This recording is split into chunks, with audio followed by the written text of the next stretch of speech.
Assalamualaikum warahmatullahi wabarakatuh. Hi everyone, welcome to my channel again. It's me, Hartono from English Education Department of Universitas Islam Sultan Agung, Semarang, Indonesia.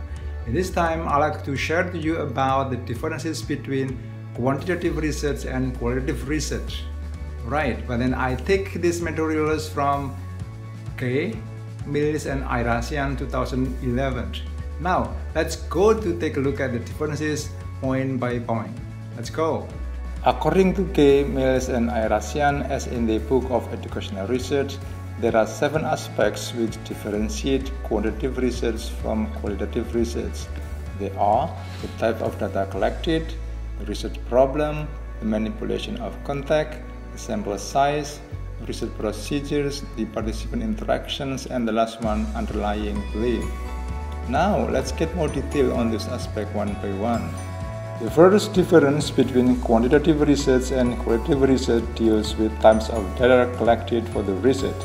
Quantitative research uses numerical data, while qualitative research uses non-numerical data.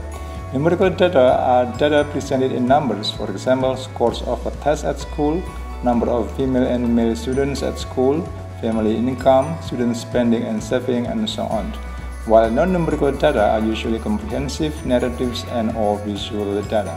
They are used to gain insights into a particular phenomenon of interest. These data are usually collected by interviews, observations, and or documentation. If you give a language test to your students in your classroom, then you will have scores. They are quantitative data. But if you want to know the way high-performing and low-performing students study at home, and for that purpose you interview and write a record of the story about it, then you have qualitative data. The second difference deals with the research problem. While in quantitative research, research hypotheses and procedures must be stated before beginning the research. In qualitative research, research problems and methods evolves as understanding of topic deepens.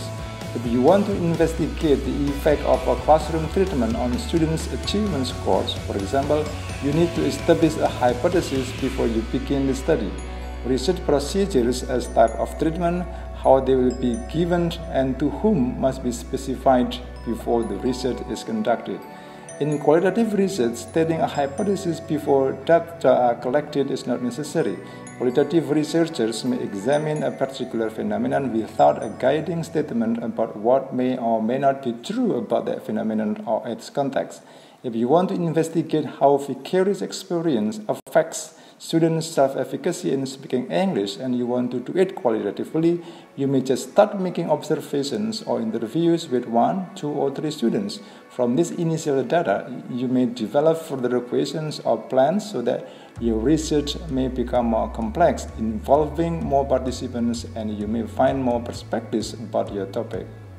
The third difference deals with whether researchers manipulate context or not. Quantitative research is usually conducted in a controlled environment. It is not conducted in a naturalistic environment, and activities of data collecting, analysis, and writing are separated and discrete. This is different from most qualitative research in which context, situation, or environment are natural. Data collection is done in a naturalistic setting because qualitative research prefers to see how things exist in their natural environment. The efforts to understand the participants' perspective requires researchers to interact extensively and intimately with participants during the study, using time-intensive data collection methods such as interviews and observation. The fourth difference between quantitative and qualitative research deals with sample size.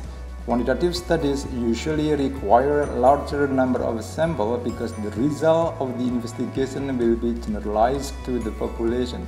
Besides, quantitative studies very often employ statistical analysis, which in many cases requires a big number of samples. The case is different in qualitative research. Generalizing result is not required in qualitative studies. The objective is to see certain phenomena comprehensively. 2, 3, 5, or 10, even 1 sample can be enough as long as it can give researchers sufficient data that they are looking for.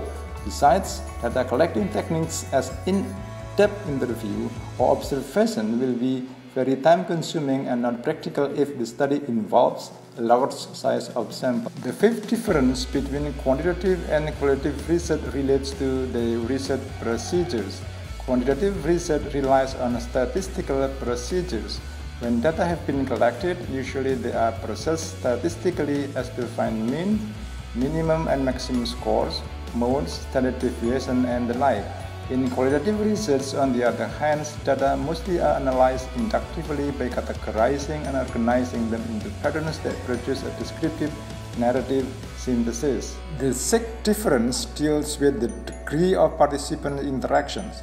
Quantitative studies require little interaction between the researchers and participants. If researchers of quantitative research use tests or questionnaires, for example, the researchers do not need to see respondents in person. This is different from qualitative research, in which researcher-participant interactions is indeed very necessary. Qualitative studies use interactive data collecting instruments as interviews and observations. The researchers themselves are instruments for data collection. Therefore, the interaction between researchers and participants must be very intensive. The last difference, according to Mills, Gay, and Arasian, is the underlying beliefs. Underlying quantitative research methods is the philosophical belief or assumption that we inhabit a relatively stable, uniform, and coherent world that we can measure, understand, and generalize about. This view implies that the world and the laws that govern it are somewhat predictable and can be understood by scientific research and examination. In this quantitative perspective, claims about the world are not considered meaningful unless they can be verified through direct observation. On the other hand, qualitative researchers do not necessarily accept the view of a stable, coherent, uniform world.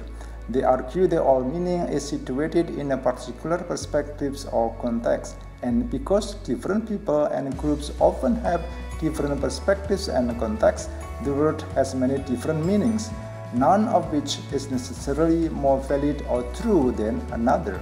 Alright, these are the differences between quantitative research and qualitative research. Right? Thank you for watching. Assalamualaikum warahmatullahi wabarakatuh.